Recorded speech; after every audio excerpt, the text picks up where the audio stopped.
Alright, last video on the burst extraction of honey. As you can see, I got two pretty good sized jars. That was only 4 partial frames. Only one actually had a whole side that was probably what you would call full. So quite a bit of honey, relative, compared to what I actually was working with. So can't be mad about that.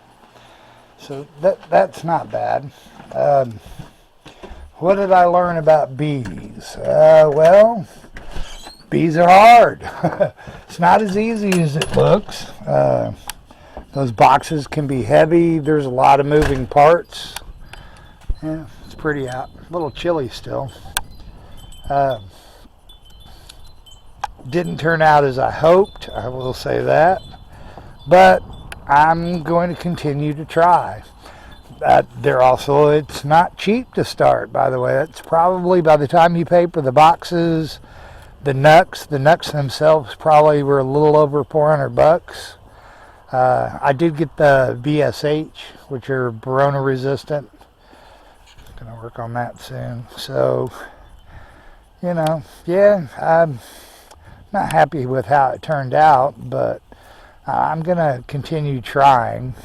A lot of I've researched online, of course, and a lot of people are facing hive collapses. We've had crazy weather, and bees are under pressure from all kinds of stuff. So I do have commercial fields over there.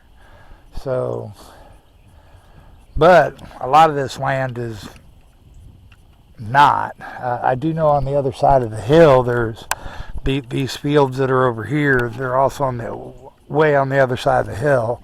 Bees can travel that far, but they're not real associated with pesticides. I'm doing permaculture, so I'm not using any kind of chemicals from that. So I don't think their collapse came from that. It had more to do with the crazy ass weather we had here. I mean, it got up to 60, 70, and 80 degrees, and then boom, it drops down to 30 again, and well, that was the end of the bees. Like I said, they did live through the winter, though. What else did I learn? Oh, you think, well, all honey is the same. Actually, that's not true. Honey is very different. The honey you make is distinct to, well, your own property, your own bees. So it's slightly different. I guess you would use the word subtle.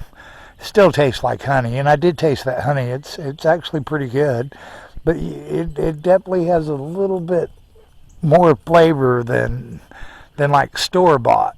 So yeah, trees looking pretty.